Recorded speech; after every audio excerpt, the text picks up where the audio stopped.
Hello guys, a very good morning to all of you. कैसे हैं आप सभी लोग? तो दोस्तों, जैसा कि आप सभी लोग जानते हैं, आज से हम स्टार्ट कर रहे हैं फरवरी की करंट अफेयर्स एमसीक्यूज के लिए। ठीक है, तो यहाँ पर अगर मैं बात करूँ, यहाँ पर हमारी क्या अप्रोच है। यहाँ पर हम न्यूज़ तो सारी ही कवर करने वाले हैं, लेकिन हम यहाँ इसको एमसीक्यू फॉर्मेट में करेंगे। ओके, तो चलिए स्टार्ट करते हैं हमारी पहली न्यूज़ के साथ में। तो यहाँ पर आपका पहला क्वेश्चन है कि इंडिया की फर्स्ट ऑर्गेनिक फिशरी क्लस्टर जो है वो इंट्रोड्यूस की है हमारे यूनियन मिनिस्टर राजीव रंजन सिंह जी ने। तो इन्होंने पूछा है कि ये कहाँ पर इंट्रोड्यूस की गई है। तो इसका आंसर है आपका सिक्किम। ठीक है, तो सिक्किम में यहाँ पर अगर हम बात करें, सोरिंग डिस्ट्रिक्ट है जिसमें कि इसको इंट्रोड्यूस किया गया है। अगर हम बात करें, इसमें डेवलपमेंट पार्टनर आपका नबार्ड है। तो नबार्ड के एग्जाम के लिए भी इंपॉर्टेंट हो जाता है और आरबीआई के लिए भी इंपॉर्टेंट हो जाता है। ऑब्जेक्टिव क्या है? सस्टेनेबल एक्वाकल्चर है यहाँ पर। इसके अलावा हमें इनकम जो है हमारे फिश फार्मर्स की उसको इंक्रीज करना है। हमें ग्रीन और सस्टेनेबल एग्रीकल्चर को क्या करना होगा, यहाँ पर एनकरेज करना होगा। अब आते हैं हमारे नेक्स्ट क्वेश्चन पर। यहाँ पर पूछा गया है कि 4 नए वेटलैंड्स जो हैं वो इंडिया की तरफ से ऐड हो गए हैं रामसार कन्वेंशन लिस्ट में। ओके, 2 फरवरी को हम क्या मनाते हैं? वेटलैंड डे मनाते हैं। तो वर्ल्ड वाइड वेटलैंड डे मनाते हैं। अगर हम बात करें रामसार कंजर्वेशन की, तो रामसार एक सिटी है आपकी ईरान में। तो यहाँ पूछा गया है कि कौन से ऐसे स्टेट्स हैं जिन्होंने अपना फर्स्ट एवर रामसार साइट को रिसीव किया है। तो इसका आंसर है आपका झारखंड और Tamil Nadu, sorry Sikkim and Jharkhand. Okay, तो सॉरी सॉरी तमिलनाडु में से एक्चुअली हमारी जो साइट्स हैं वो ऐड हुई है, और सिक्किम से और झारखंड से हमने हमारी फर्स्ट एवर रामसार साइट जो है वो रिसीव की है। तो तमिलनाडु से कौन सी हुई हैं? ये हुई हैं आपकी सक्कारोकटाई और थेरथंगल बर्ड सेंचुरी। इसके अलावा सिक्किम से आई है किचोपारी, और उडावा लेक आया है झारखंड से। चलिए अब आते हैं थर्ड क्वेश्चन पर। यहाँ आपसे पूछा गया है कि Utkarsh Odisha make in Odisha conclave जो है, यहाँ पर कितना टोटल इन्वेस्टमेंट कमिट किया गया है। ठीक है, किस तरीके से? 145 एमओयू साइन कर कर। तो यहाँ पर उत्कर्ष ओडिशा के अंदर हमने रुपीज 16.73 लाख करोड़ रुपीज, मतलब 16.73 लाख करोड़ रुपीज जो है वो हम अट्रैक्ट कर रहे हैं in the form of investments. अच्छा, यहाँ पर अलग अलग सेक्टर्स में आपको इन्वेस्टमेंट देखने के लिए मिलेगी, जैसे कि केमिकल एंड फार्मास्यूटिकल्स में, टेक्सटाइल्स में, माइनिंग में, रिन्यूएबल एनर्जी, इंफ्रास्ट्रक्चर, सॉरी ओहो, information technology and tourism and food processing. चलिए, अगर हम बात करें कि मेजर इन्वेस्टमेंट जो हमारी आ रही है वो कहाँ से आ रही है, तो ये आ रही है जुपिटर इंटरनेशनल लिमिटेड, जो कि हेडक्वार्टर्ड है कोलकाता वेस्ट बंगाल में। इन्होंने ओडिशा गवर्नमेंट के साथ में एक यहाँ पर एमओयू साइन किया है, जिसमें इन्होंने बोला है कि एक फोटोवोल्टेइक सोलार सेल और मॉड्यूल मैन्युफैक्चरिंग फैसिलिटी को लॉन्च करेंगे। अब आते हैं हमारे फोर्थ क्वेश्चन पर। तो यहाँ पूछा गया है कि इंडिया का पहला सोलार पावर्ड इलेक्ट्रिक व्हीकल, जिसका नाम क्या है? वाईवी ईवा। तो ये यहाँ पर पूछ रहे हैं कि किस कंपनी ने इसको लॉन्च किया है। तो इसको इसके नाम से ही आप याद कर सकते हैं, वाईवी हमारी मोबिलिटी है, इसने इसको लॉन्च किया है। अच्छा, ये कहाँ पर हुआ था आपका? तो ये ऑटो एक्सपो हुआ है वर्ल्ड का सेकंड लार्जेस्ट, न्यू दिल्ली और ग्रेटर नोएडा में। जैसा कि आप जानते हैं, ऑटो एक्सपोज हर साल आपके यहाँ पर हो रहे होते हैं। चलिए नेक्स्ट क्वेश्चन पर आते हैं। हाँ जी, तो अपन क्या देख रहे हैं? अपन देख रहे थे वाईवी मोबिलिटी को। तो यहाँ पर हमारी कौन कौन सी ऑर्गेनाइजेशंस हैं जिन्होंने इस इनोवेशंस को लॉन्च किया है, वो आप यहाँ से एक बार देख सकते हैं। चलिए नेक्स्ट क्वेश्चन पर आते हैं। नेक्स्ट क्वेश्चन पूछ रहा है कि किस इंडियन स्टेट ने कंट्री की पहली आर्टिफिशियल इंटेलिजेंस यूनिवर्सिटी लॉन्च की है, और ये बन गए हैं centre of excellence for AI education. तो ये है महाराष्ट्र। अगर हम बात करें तो महाराष्ट्र ने अपनी फर्स्ट आर्टिफिशियल इंटेलिजेंस यूनिवर्सिटी जो है वो स्टैब्लिश करने की अनाउंसमेंट की है। आगे बढ़ते हैं। अगर हम अच्छा एक चीज और बात करते, हाँ, तो यहाँ पर ना ये आपका मुंबई में आएगा। सबसे इम्पोर्टेंट इंफॉर्मेशन ये भी है कि ये मुंबई में आएगा, जहाँ पर ग्लोबल 60 सीईओज जो है, ठीक है, चीफ एग्जीक्यूटिव ऑफिसर्स, इन्होंने बोला है कि हम साथ में आएंगे। और ये किस तरह से बन रहा है? जैसे हमारे डेमोक्रेसी के लिए होता है ना, to the people for the people by the people, ऐसे ही इसका क्या है? इसका है by industry for industry. Okay, चलिए अब आता है International Big Cat Alliance IBCA, जो कि अब बन चुकी है एक full flash treaty based inter governmental organisation. तो यहाँ पर इन्होंने पूछा है कि कितनी कैट स्पीसीज जो है यहाँ पर कंजर्व करने की बात हो रही है। तो यहाँ पर 7 कैट स्पीसीज है हमारी: tiger, lion, leopard, snow leopard, cheetah, jaguar and puma. Okay, तो इन सबको हमें यहाँ पर कंजर्व करने की बात की जा रही है। अच्छा, ये किसके अंडर स्टैब्लिश हुआ है? ये नेशनल टाइगर कंजर्वेशन अथॉरिटी के अंडर स्टैब्लिश हुआ है। यहाँ पर 5 कंट्रीज हैं जिन्होंने इसे रेटिफाई किया है। तो ऑफ कोर्स इंडिया है, नाइगरगुआ है, एस्टवानी है, सोमालिया और लाइबेरिया। चलिए नेक्स्ट क्वेश्चन पर आते हैं। इंडिया का पहला टाइगर ब्रीडिंग सेंटर जो है वो सेटअप हो रहा है, जिसको हमारे सेंट्रल जू अथॉरिटी ने क्या किया है, यहाँ पर अप्रूव किया है। तो ये पूछ रहे हैं कि ये कहाँ पर हो रहा है।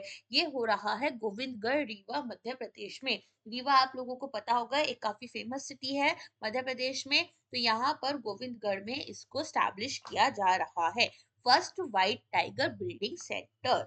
ओके, चलो अगर हम बात करें, रीवा को हम लैंड ऑफ व्हाइट टाइगर्स भी बोलते हैं। और यहाँ पर जो पहला टाइगर मिला था वो मिला था मोहन, कौन से ईयर में? 1951 में। अच्छा, इसके अलावा अगर हम बात करें तो आपको बस इतना याद रखना है, ये सेंट्रल जू अथॉरिटी जो है उन्होंने अप्रूव किया है।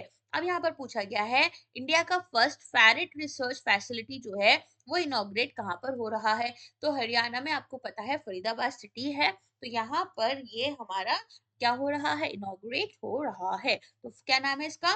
First ever parrot research facility.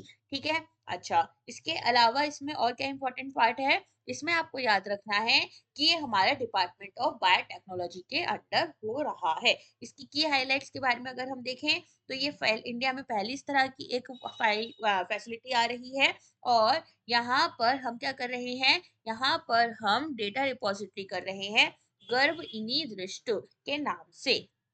चलिए नेक्स्ट क्वेश्चन पर आते हैं। यहाँ पर क्या पूछा गया है? यहाँ पूछा गया है कौन सी ऐसी कंट्री है जिसको हमारे यूनियन मिनिस्टर पीयूष गोयल साहब ने विजिट किया है ताकि वो पार्टिसिपेट कर पाए 11th session of joint commission meeting and joint business council meeting. तो ये है ओमान। ओके, ओमान गए हुए हैं हमारे पीयूष गोयल साहब, जहां पर ये India Oman joint commission meeting और जॉइंट बिजनेस मीटिंग ज्वाइन कर रहे हैं। तो यहाँ पर इन्होंने double taxation avoidance agreement DTAA भी इसको बोलते हैं, इसको साइन किया है, सो दैट लोगों को यहाँ पर अगर बिजनेस कर रहे हैं, इंडियन ओरिजिन से हैं या वाइस वर्सा, तो उनको डबल टैक्सेशन नहीं पे करना पड़े। चलिए नेक्स्ट क्वेश्चन पर आते हैं। WHO ने अभी हाल फिलहाल में अनाउंस किया है कि एक ऐसी कंट्री है जिसने सक्सेसफुली इरेडिकेट कर दिया है gambiense form of human African trypanosomiasis. तो बेसिकली ये पूरा सॉरी गाइस, तो ये बोल रहे हैं इसको स्लीपिंग सिकनेस बोला जाता है। ये कौन सी कंट्री है? तो ये है गुएनिया। तो गुएनिया ने सक्सेसफुली इरेडिकेट कर दिया है स्लीपिंग सिकनेस को, जहां पर ये एक पैरासाइटिक डिसीज है। किसके उससे होती है ये? प्रोटोजोअन ट्राइपोमोनोसोमा ब्रूसियाई गैम्बनीज। ओके, चलिए अगर हम बात करें यहाँ पर, तो WHO का गोल है कि ये इसको 2030 तक ग्लोबली इरेडिकेट कर देंगे। अच्छा, आगे अगर हम बात करें इसके अलावा, और ऐसा कुछ खास है नहीं, हमने सारा डिस्कस कर लिया है। चलो 11th क्वेश्चन पर आते हैं। 10 क्वेश्चन हमारे कंप्लीट हो गए। फर्स्ट अफ्रीकन नेशन जो है जिन्होंने अचीव किया है एलिमिनेशन ऑफ ऑन्कोक्रियासिस रिवर ब्लाइंडनेस, ठीक है। तो यहाँ पर ऐसी कौन सी कंट्री है जिसने इसको अचीव कर लिया है? रिवर ब्लाइंडनेस जो है उसको यहाँ पर ये उससे एलिमिनेट कर चुके हैं। तो यहाँ पर ये है हमारी नाइजर। तो नाइजर जो है फर्स्ट अफ्रीकन कंट्री बन गई है टू एलिमिनेट ऑन्कोकैरियासिस। अच्छा, इसके अलावा ये नेग्लेक्टेड ट्रॉपिकल डिसीज में आती है, एंटीडीज बोलते हैं इनको शॉर्ट में। चलिए और कुछ इंपॉर्टेंट पार्ट है। हाँ, तो यहाँ पर इन्होंने 4 ऐसी कंट्रीज को ज्वाइन किया है जो कि सक्सेसफुली एलिमिनेट कर चुकी है इसको। तो मैक्सिको, सॉरी यार पता नहीं आज क्या हो रहा है, Mexico, Guatemala, Ecuador and Colombia. आज 12th क्वेश्चन पढ़ते हैं। 12th क्वेश्चन क्या है हमारा? यहाँ पर पूछा गया है कि first digital wallet and peer to peer payment service जो है हमारी, इनको अभी लॉन्च किया गया है एलॉन मस्क की कंपनी और मीडिया सोशल मीडिया प्लेटफॉर्म एस्क कॉर्पोरेशन के द्वारा। तो इन्होंने पार्टनरशिप की है वीजा के साथ में। तो यहाँ पर पूछा जा रहा है कि इसका नाम क्या है। इसका नाम है एक्स मनी मनी, सॉरी। तो अब मेरे दिमाग में पता क्या चल रहा था, अपना सपना मनी मनी। तो अभी ना उसी से मैं सोची थी आपको बोलूंगी कि इसको ऐसे से याद कर लो, और मैं यहाँ पर एक्स मनी मनी बोलने लग गई। So something is going on in my mind, I don't know how it is going on. चलो एनीवेज आगे बढ़ते हैं। तो यहाँ पर अगर हम बात करें, इनका क्या है, एवरीथिंग ऐप, ठीक है। तो इनका कुछ ऐसा करके इन्होंने अपना विजन रखा हुआ है एवरीथिंग ऐप करके। तो यहाँ पर ये इसके अंदर इसको लेकर आए हैं। अब आती है बात फोर्ब्स की 2025 लिस्ट की, जहां पर 10 मोस्ट पावरफुल कंट्रीज जो हैं उनका नाम लिया गया है। तो पूछ रहे हैं टॉप कंट्री कौन सी है, तो कौन सी होगी, यूएस होगी, है ना। चाइना को नहीं रखेंगे ये लोग, चिंता मत करो। तो यहाँ पर फोर्ब्स की लिस्ट में इंडिया जो है, इंडिया कौन सा नंबर पर है, कोई ये बता सकता है। इंडिया है 12th नंबर पर। ओके, अपन अपने आप को तीसरा, पांचवा, सातवां नंबर देते हैं, उन्होंने हमें 12वां नंबर दिया है, याद रखना। चलो इसके बाद में यहाँ पर सेकंड स्पॉट किसको मिला है, चाइना को मिला है। चाइना के बाद रशिया को मिला है, ठीक है। तो अगर चाइना और रशिया मिलकर आएंगे तो क्या यूएस को पीट पाएंगे, चेक करना जरा। 19.35 है और 2.2 ट्रिलियन डॉलर है। तो यहाँ पर 21 ट्रिलियन डॉलर नहीं, ये दोनों मिलकर भी यूएस को बीट नहीं कर सकते। चलो अपन कौन सी इकोनॉमी बन रहे हैं, अपन बन रहे हैं 4.27 ट्रिलियन की। आगे बात करते हैं। According to International Air Transport Association report, जो कि रिलीज हुई है हमारी जनवरी 25 में। तो यहाँ पर पूछा गया है कि कौन सी ऐसी कंट्री है जो कि highest passenger load factor for domestic facility जो है, इसने फ्लाइट्स रिकॉर्ड किया है। तो ये हमारी इंडिया ही होती है। ओके, तो यहाँ पर अब हमारे पास में बैट बहुत अच्छी परफॉर्मेंस हो रही है हमारी। हम यहाँ पर ज्यादा अच्छा परफॉर्म कर रहे हैं डोमेस्टिक फ्लाइट्स वगैरह में। तो वही आपको देखने के लिए मिलेगा। ये हमारे बाद में कौन कौन आ रहा है, अमेरिका आएगा, फिर चाइना आएगा। ओके, चलो इंडिया में 86.4% का यहाँ पर पैसेंजर लोड फैक्टर आया है। कौन सी ऐसी तीन वेस्ट अफ्रीकन कंट्रीज हैं जिन्होंने Economic community of West African State से यहाँ पर एग्जिट ले ली है। बोला जा रहा था कि ये ना हमारा, जैसे यूरोप में चलता है ना आपका यूरोपियन यूनियन, इस तरीके से बना था। तो यहाँ पर माली, बुर्किना फासो और नाइजर ने इसको एग्जिट कर दिया है। ये ब्रिटेन एग्जिट जैसा हो गया। तो यहाँ पर पहले ये लोग यूरोपियन यूनियन लेकर आए, फिर ब्रेक्जिट लेकर आए थे। अब यहाँ पर क्या हुआ है, उसी को फॉलो करते हुए यहाँ पर हमारा बना है economic community of West African states, इकोवास। और यहाँ पर इसको एग्जिट किया जा रहा है। बाकी तीन कंट्रीज है, बस ये प्रॉब्लम है, वरना हम इसको भी कुछ कुछ नाम दे देते। माबूनी दे देते हैं इसको नाम, माबूनी एग्जिट, है ना। माली, बुर्किना फासो और नाइजर। ठीक, चलो आगे बढ़ते हैं, एक ही न्यूज पर थोड़ी बैठे रहेंगे। Which country hosted the 13th edition of India Maldives joint military exercise Ekuverin. तो एक्यूवेरिन 2025 जो है इंडिया मालदीव्स की जॉइंट एक्सरसाइज होती है। एक तो यही सिंपल क्वेश्चन बन सकता है, कौन सी कंट्री होस्ट करी है, इंडिया करेगी या तो मालदीव्स करेगी। तो यहाँ पर मालदीव्स ने किया है इसको होस्ट। ओके, चलो अच्छा, इक्विवेरिन का मतलब होता है फ्रेंड्स। ऐसा क्वेश्चन कभी आया तो नहीं है कि क्या मतलब होता है क्या नहीं होता, लेकिन फिर भी एक बार देख लेते हैं। तो सिंपल सी बात है, अगर कभी कुछ क्वेश्चन नया आ गया तो हम कर लेंगे। ओके, आगे बढ़ते हैं कि हमारी, अच्छा ये प्रीवियस एडिशन याद कर लेना। पुरानी चीजों से भी प्यार हो गया है हमारे आरबीआई को।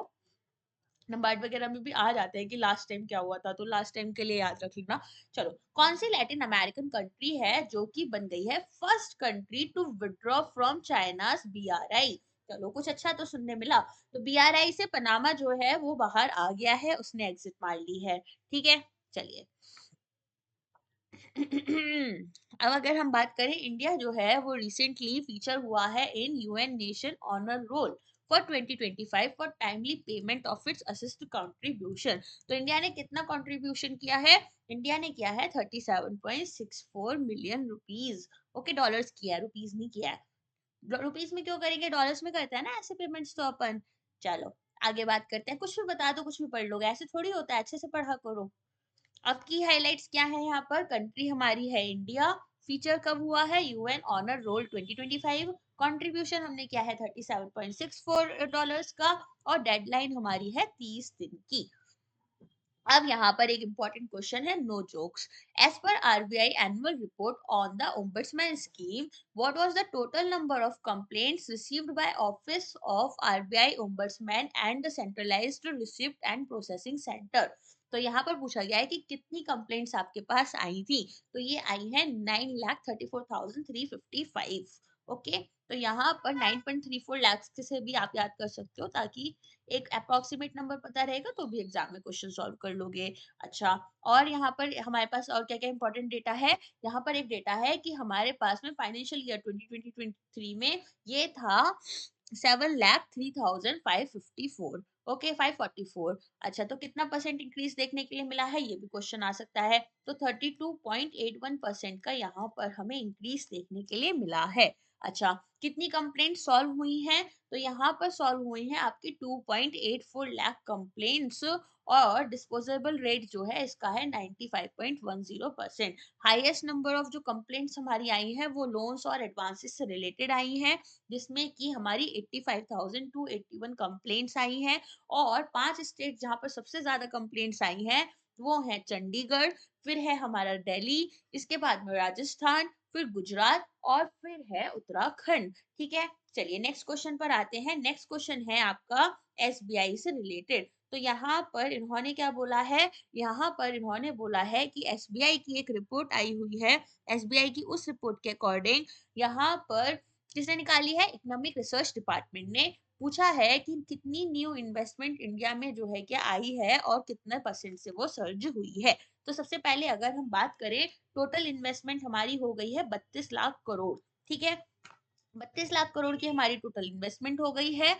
एंड इसके अलावा इसने कितने परसेंट से सर्च किया है, 39% से ये हमारी इंक्रीज हो गई है, which is a very good number.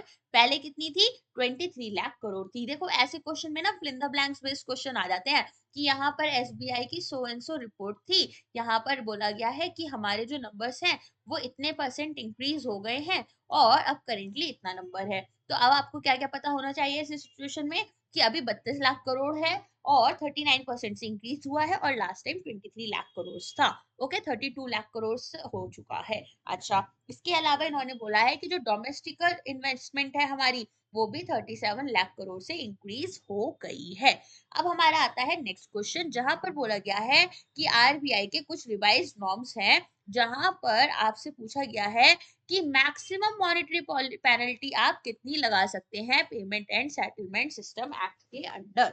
तो यहाँ पर इन्होंने बोला है कि आप 10 लाख रुपए से ज्यादा का पेनल्टी नहीं लगाएंगे, या फिर जो भी अमाउंट इन्वॉल्व है उससे दुगना अमाउंट नहीं होना चाहिए, उससे डबल अमाउंट हमारा नहीं होना चाहिए। ओके, बेसिकली हमें क्या करना है, हमें ना तो 2x से ज्यादा अमाउंट रखना है, या फिर 10 लाख से ज्यादा अमाउंट नहीं रखना। अब मान लो एक ऐसा डाउट क्वेश्चन आता है, मान लो कि अब आपके पास में यहाँ पर 9.5 लाख रुपए का अमाउंट है, या फिर आपका 10 लाख रुपए का अमाउंट है, और 2 टाइम्स वाला जो अमाउंट है वो 9.75 है, तो क्या करेंगे। तो ऐसी सिचुएशन में जो भी अमाउंट हाई होगा, यहाँ पर 9.75 और 10 में क्या इंपॉर्टेंट है, 10 लाख ज्यादा है, तो 10 लाख अमाउंट रुपए का हमारे पास क्या लगेगा, पेनल्टी लगेगा। और ये पेनल्टी आपको कितने टाइम तक पे कर देनी है, 30 दिन के अंदर अंदर आपको पे कर देनी है। दोबारा से बोल देती हूँ ताकि चीजें याद रहे। तो आरबीआई की यहाँ पर मैक्सिमम मॉनेटरी पेनल्टी के लिए यहाँ पर आरबीआई ने लिमिट बनाई है under the payment and settlement act,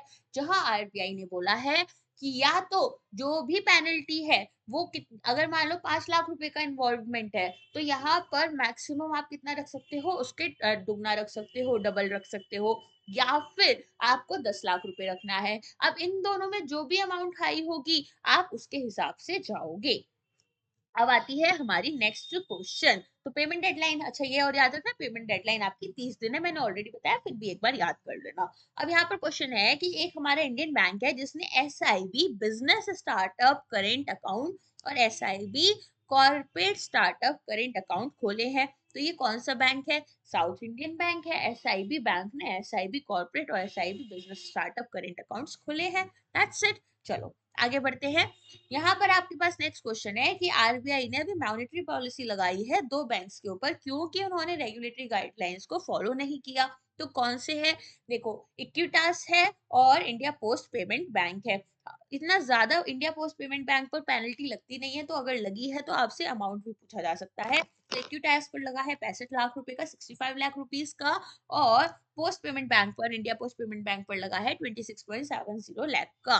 क्यों लगा है? क्योंकि इन्होंने कस्टमर सर्विस गाइडलाइंस जो है उनको फॉलो नहीं किया। और इक्विटास ने क्या नहीं किया है? इन्होंने यहाँ पर क्या किया है, यहाँ पर उन्होंने कुछ तो फ्लोटिंग रेट टर्म लोन्स जो है उनके साथ में पंगे किए हैं। देखो, फ्लोटिंग रेट्स क्या होते हैं? जहां पर आपके इंटरेस्ट रेट्स चेंज होते रहते हैं बैंक रेट, बेंचमार्क रेट्स के हिसाब से जब आप लोन देते हो। ठीक है, चलो अब आती है बात, कौन सा ऐसा इंस्टीट्यूशन है जिसने एक्सटेंड किया है 2000 करोड़ का लोन जर्मल कैरी टैकपार्ट प्राइवेट लिमिटेड के लिए, ताकि वो सेटअप कर पाए 120 मेगावाट डेटा सेंटर। तो यहाँ पर हमारा नबफिड, नबफिड क्या है आप सभी को पता होना चाहिए, एक फाइनेंशियल इंस्टीट्यूट है। ठीक है, नबफिड के ऊपर क्वेश्चन भी आ चुका है आरबीआई में। तो इन्होंने 2000 करोड़ का लोन दिया है, सॉरी, ग्रामर्सी टैक पार्क प्राइवेट लिमिटेड को। अच्छा, लोन अमाउंट हमारा 2000 करोड़ है, लेंडर हमारे नफिड है, बोरोवर आपको पता चल गया।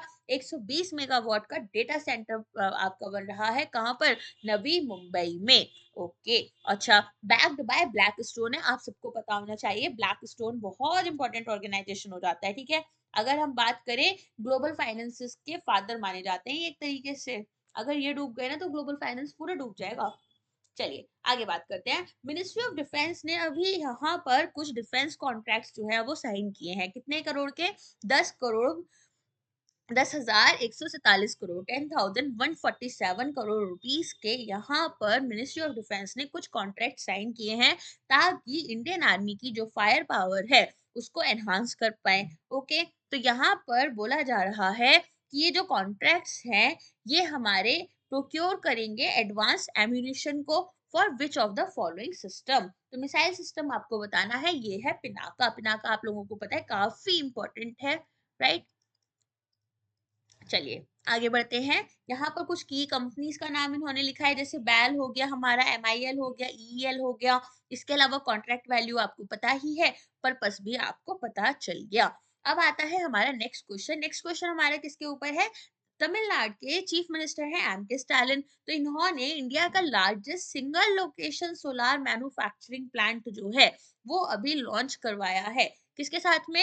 यहाँ पर Tata power solar system limited का है ये प्लांट। तो इसकी कैपेसिटी पूछी गई है, ये है 4.3 गीगावाट। अब क्वेश्चन कैसे आ सकता है? क्वेश्चन आ सकता है, इंडिया का largest solar location single location solar manufacturing plant जो है वो तमिलनाडु में एस्टैब्लिश्ड हुआ था। तो यहाँ पर इसकी कैपेसिटी कितनी है? तो आपको याद रखना है, ये है 4.3 करोड़ गीगावाट्स।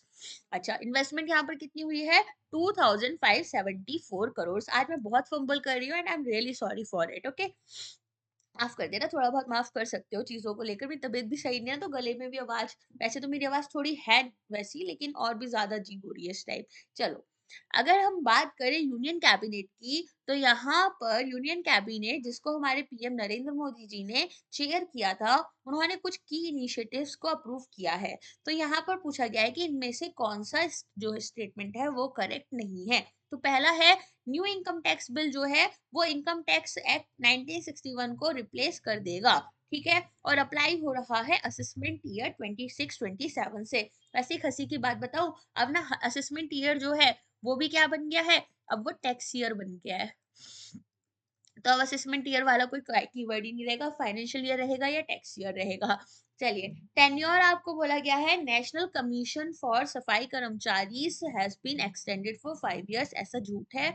अच्छा, स्किल इंडिया प्रोग्राम जो है ये आपका 2026 तक चलेगा, जहां पर इसको एक आउटले दिया गया है 8,800 करोड़ का।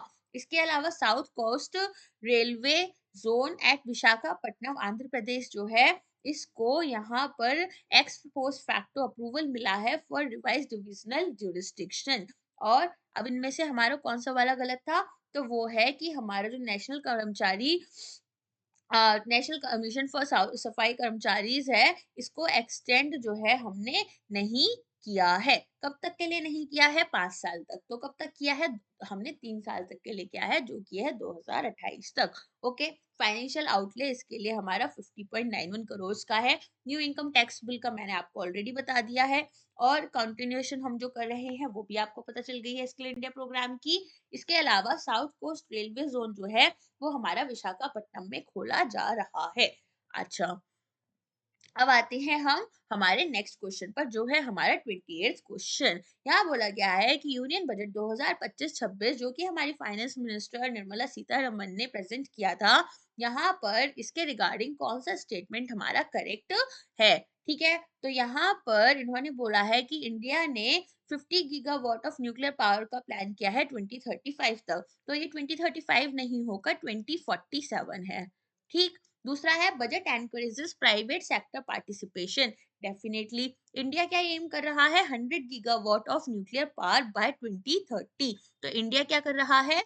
इंडिया यहाँ पर 100 गीगावाट तो कर रहा है, लेकिन अगेन 2047 तक कर रहा है। इसके बाद में इंडिया का जो प्रपोज बजट है वो क्या बोल रहा है? वो चाह रहा है फेजिंग आउट न्यूक्लियर पावर। क्यों हटाएंगे भाई? ऐसा क्या हमने बुरा कर दिया है कि हमें ये हटाना पड़ेगा? तो ये गलत हो जाएगा। चलो आगे बात करते हैं। What is the primary objective of India-Egypt joint military exercise Cyclone 2025? तो साइक्लोन 2025 के लिए बोल रहे हैं कि इसका की ऑब्जेक्टिव क्या रहेगा। तो इसका की ऑब्जेक्टिव बेसिकली आप देख सकते हैं, यहाँ पर है to enhance defence cooperation and special force interoperability. अब आपसे क्वेश्चन क्या आ सकता है? साइक्लोन एक्सरसाइज हम किसके साथ कर रहे हैं, किस पर्पस से कर रहे हैं? ठीक है, तो इस तरह के 2-3 क्वेश्चंस आपके पास आ सकते हैं। अच्छा, आगे बढ़ते हैं। Recently India achieved a historic milestone by surpassing how much installed solar energy capacity. अब इंडिया ने 100 gigawatt of solar energy installed capacity India के पास है। आपको ऐसा याद रखना होगा। ओके, चलिए अब हम ग्लोबल लीडर की तरह आ गए हैं। अच्छा, इसके अलावा अगर हम बात करें तो यहाँ पर हम क्या चाह रहे थे? हम चाहते हैं कि 500 गीगावाट हमारी नॉन फॉसिल फ्यूल एनर्जी का यहाँ पर कैपेसिटी हो जाए। कब तक? 2030 तक। ठीक है, 31st क्वेश्चन आपका आ चुका है, जहां पर आपसे पूछा गया है कि फाइनेंस मिनिस्टर जो है उन्होंने एक अमेंडमेंट प्रपोज की है। क्या अमेंडमेंट किस चीज में की है? ये की है कस्टम टैरिफ एक्ट में। क्यों? ताकि असाइन कर पाए HSN कोड्स हमारे ज्योग्राफिकल इंडिकेशन को इन रिकॉग्नाइज्ड राइस वैराइटीज। तो यहाँ पर पूछा गया है कि ये जो न्यूली इंट्रोड्यूस HSN कोड है ये हमारा क्या है? तो ये है 100,163011। देखो आपसे ना यहाँ पर पूछा जा सकता है टोटल डिजिट्स कितनी होती है HSN कोड में। इसके अलावा यहाँ पर आपको दे दिए जाएंगे 2-3 नंबर्स और पूछा जाएगा कि ये क्या हो सकते हैं। तो ये है हमारे harmonise system of nomenclature code. Okay, चलिए आगे आते हैं हमारे 32nd क्वेश्चन पर, जहां पूछा गया है कि जो मिनिस्ट्री ऑफ डिफेंस है इन्होंने 642.17 करोड़ का यहाँ पर एक कॉन्ट्रैक्ट साइन किया है। किसके साथ साइन किया है? भारत इलेक्ट्रॉनिक्स लिमिटेड बेल के साथ में साइन किया है। अब आपसे क्या पूछ रहे हैं? ये यहाँ पर ये पूछ रहे हैं कि हम इसके अंदर इंडियन नेवी के लिए क्या लेकर आ रहे हैं। तो यहाँ पर हम लेकर आ रहे हैं Eon 51 electro optical fire control system. Okay, तो यहाँ पर हम 28 ऐसे इॉन 51 electro optical fire control system हमारी नेवी के लिए लेकर आएंगे, जिसकी हेल्प से हम टारगेट डिटेक्शंस कर पाएंगे। डिटेक्शंस करने के बाद में हम ट्रैकिंग कर पाएंगे और एंगेजमेंट कर पाएंगे। चलिए नेक्स्ट क्वेश्चन पर आते हैं हम। नेक्स्ट क्वेश्चन आपका किससे रिलेटेड है? ये है कि कौन सी ऐसी ऑर्गेनाइजेशन है जिसने अभी पॉलिसी रिपोर्ट निकाली है। क्या नाम है रिपोर्ट का? Expanding quality higher education through states and state public university. तो यहाँ पर पूछा गया है कि expanding quality higher education through state and state public universities किस ऑर्गेनाइजेशन ने निकाली है?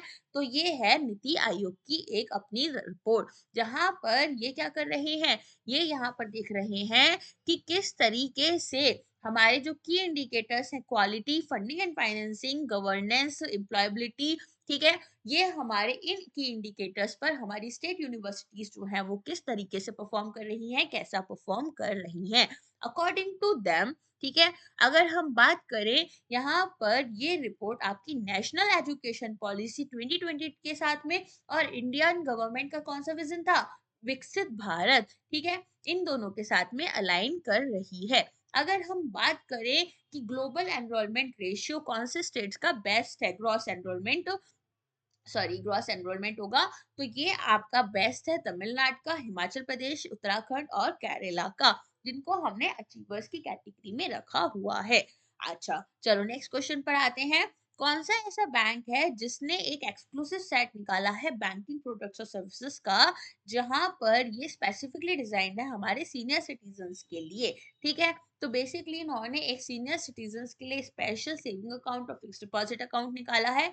ये है आपका आईडीएफसी फर्स्ट बैंक। अब आप लोग मुझे कमेंट सेक्शन में बताओगे कि सीनियर सिटीजन्स के लिए इनकम टैक्स जो हमारा आया था, अभी बजट में इनकम टैक्स जब पेश किया जा रहा था, तो वहां पर क्या चीजें बोली गई थी। दिस इज वेरी इंपॉर्टेंट, आपको मुझे बताना है कमेंट में। चलो 35th क्वेश्चन पर आते हैं। 35th क्वेश्चन हमारा क्या है, यहाँ पर पूछा गया है कि कौन सी स्टेट, इंडियन स्टेट गवर्नमेंट है जिन्होंने Kerala health system improvement programme लेकर आए हैं। देखो यहाँ पर क्वेश्चन एक्चुअली क्या आएगा, यहाँ पर आएगा कि केरला ने हाल फिलहाल में वर्ल्ड बैंक के साथ में यहाँ पर अपना एक प्रोग्राम लॉन्च करने के लिए अप्रूवल लिया है, जो क्या है, Kerala health system improvement programme. अब यहाँ पर कितना लोन हमारा कौन दे रहा है, वर्ल्ड बैंक दे रहा है। तो तब आपको बताना है कि ये है 24.28 करोड़ रुपीस का लोन। ओके, चलो 36 क्वेश्चन पर आते हैं। यहाँ पूछा है कौन सा ऐसा बैंक है जिसने एक एमओयू साइन किया है Tata power renewable energy limited के साथ में। क्यों किया है, ताकि ये रेजिडेंशियल रूफटॉप सोलर इंस्टॉलेशंस करा पाए। ओके, छतों के ऊपर आप क्या कर सकते हो, अब आप सोलर पावर के लिए बेसिकली आप सोलर पावर जनरेशन कर सकते हो। तो यहाँ पर अंडर पीएम सूर्य घर मुफ्त बिजली योजना, तो ये बैंक ऑफ बड़ौदा के साथ में हमने किया है, ठीक है। यहाँ पर 6 लाख रुपए तक का लोन दिया जाएगा, जहाँ पर आपके इंटरेस्ट रेट 7% पर एनम रहेंगे। काफी हाई नहीं होते हैं 7% इंटरेस्ट रेट, तो ठीक है। अच्छा, इसमें फिक्स्ड और फ्लोटिंग रेट ऑप्शन है। चलो अब मैं आपको कुछ नई नॉलेज देती हूँ ताकि आपको कुछ कुछ स्टैटिक भी याद रहे। फिक्स्ड और फ्लोटिंग रेट, फिक्स रेट होते हैं कि आपने कोई लोन लिया और आपने, बैंक ने आपसे बोला हम आपको 10% पर ये लोन देंगे, या आपने डिपॉजिट्स डाले, आपको बैंक ने बोला हम आपको 8% का यहाँ पर fix deposit, fix interest rate देंगे। अब हर साल इंटरेस्ट रेट्स बढ़े कम हो, आरबीआई नई पॉलिसीज लाए, कुछ भी हो, आपका रेट 10% या 8% ही रहेगा। फ्लोटिंग रेट्स क्या होते हैं, ये किसी ना किसी बेंचमार्क के साथ में यहाँ पर इन्वॉल्व होते हैं, ठीक है। तो जैसे जैसे ये बेंचमार्क बढ़ेगा वैसे वैसे इंटरेस्ट रेट्स आपके बढ़ जाते हैं, जैसे जैसे बेंचमार्क कम होगा इंटरेस्ट रेट्स भी कम हो जाते हैं। एक एग्जांपल हम लेते हैं एमसीएलआर का, ठीक है। अब मान लो आरबीआई की मॉनेटरी पॉलिसी आई, आरबीआई ने क्या बोला, एमसीएलआर जो है हम 2% से कम कर रहे हैं। तो यहाँ पर जब हमारे फ्लोटिंग रेट होते हैं वो कैसे होते हैं, बेंचमार्क रेट प्लस जो इंटरेस्ट रेट आप कुछ भी लगा रहे हो, फॉर एग्जाम्पल बैंक ने लगाया 2% अपनी साइड से। तो अब यहाँ पर अगर बेंचमार्क रेट 8% है, तो आरबीआई कितना आपसे, सॉरी बैंक आपसे कितना लोन ले रहा होगा, 10% पर लोन आपको दे रहा होगा। अब 2% से अगर इंटरेस्ट रेट कम हो गया तो अब आपका क्या हो गया, 6% हो गया एमसीएलआर। तो यहाँ पर आपको कितने परसेंट इंटरेस्ट देना पड़ेगा, 8% का इंटरेस्ट रेट देना पड़ेगा। ये होते हैं हमारे fixed and floating interest rate. Okay, चलो ये एक बहुत इंपॉर्टेंट कॉन्सेप्ट है, बहुत बेसिक कॉन्सेप्ट है। इसके अकॉर्डिंग फिर आपके पास में कुछ ऑप्शन, स्वैप्स, कॉन्ट्रैक्ट्स, ये सारी चीजें भी आती हैं जो आपके किस में इन्वॉल्व होती हैं, ये आपके डेरिवेटिव्स के हिस्से में आती हैं। तो आपको ये सारी चीजें अच्छे से पता होनी चाहिए। चलिए अब आते हैं हमारे कोर्सेज के ऊपर। तो दोस्तों जैसा कि आप जानते हैं हम आरबीआई में मेंटरशिप प्रोग्राम्स प्रोवाइड करते हैं। यहाँ पर हम आपको 1-to-1 मेंटरशिप प्रोग्राम भी देते हैं। इसके अलावा हम आपको प्रोवाइड करते हैं मंथली मेंटरशिप प्रोग्राम, जहाँ पर हम आपको 1-to-1 गाइडेंस नहीं प्रोवाइड करते। एंड हम इसके अलावा फेज 1 फेज 2 के लिए आपको प्रिपरेशन प्रोवाइड करते हैं और डिस्क्रिप्टिव कोर्सेज प्रोवाइड करते हैं। सभी कोर्सेज की डिटेल्स अगर आपको जाननी है या तो आप हमारा टेलीग्राम चैनल ज्वाइन कर सकते हैं। इसके अलावा आपको यहीं पर इसी चैनल में मैंने कुछ वीडियोस डाली है जहां आपको सभी प्रोग्राम्स के बारे में प्रॉपर नॉलेज दी है, आप वहां पर जाकर देख सकते हैं। कुछ बेसिक फीचर्स जो हम प्रोवाइड कर रहे हैं, जैसे कि यहाँ पर टॉपिक वाइज प्रैक्टिस क्वेश्चंस हो गए, मैगजीन्स हो गई, topic wise notes, MCQs, descriptive questions, वो सारी चीजें मैंने आपको लिख कर यहाँ दी हैं। डिटेल्स के लिए आप क्या कर सकते हैं, आप हमारी वीडियोस देख सकते हैं। ओके, चलिए, सिमिलरली हमारे पास में यहाँ पर नाबार्ड के लिए भी कोर्सेज हैं, तो आप वो भी एक्सप्लोर कर सकते हैं अगर आप 2025 में नाबार्ड के एग्जाम देकर एक सक्सेसफुल नाबार्ड के मैनेजर बनना चाहते हैं। दोस्तों, इसके अलावा अगर आपको ये वीडियो पसंद आई हो तो आप लाइक बटन प्रेस करें, नहीं पसंद आई हो डिसलाइक बटन प्रेस करें, लेकिन साथ में अपना फीडबैक भी दें। अगर वीडियो पसंद आई तो भी फीडबैक दो, नहीं पसंद आई तो भी फीडबैक दो। इसके अलावा यूट्यूब चैनल को हमारे सब्सक्राइब करो और हमारे टेलीग्राम चैनल को भी ज्वाइन कर लो ताकि आपको मिलती रहे सभी latest updates, descriptive questions, notes, knowledge and guidance. Okay, so all the very best for your preparation. Take care. Bye bye.